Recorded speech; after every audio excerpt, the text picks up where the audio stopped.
संहित महाभारत कथा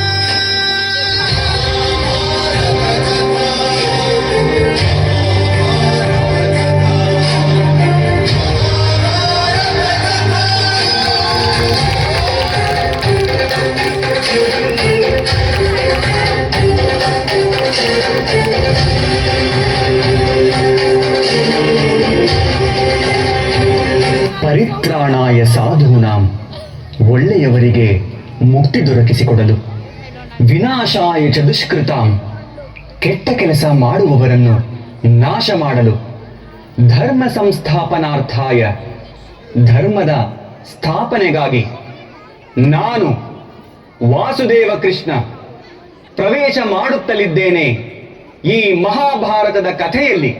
ಯಾವಾಗ ಒಬ್ಬ ಸ್ತ್ರೀಯ ಅಪಮಾನವಾಗುವುದೋ, ಯಾವಾಗ ಒಬ್ಬ ಸ್ತ್ರೀಯ ಶೋಷಣೆಯಾಗುವುದೋ, ಯಾವಾಗ ಒಬ್ಬ ನಾರಿಯ ಕೇಶವನ್ನು ಎಳೆಯಲಾಗುವುದೋ, ಆಗೆಲ್ಲ ಒಂದಲ್ಲ ಒಂದು ರೀತಿ ಯುದ್ಧ ಜನ್ಮ ತಾಳುವುದು. ಆಗೆಲ್ಲ ಮಹಾಭಾರತ ಯುದ್ಧ ಪ್ರಾರಂಭವಾಗುವುದು.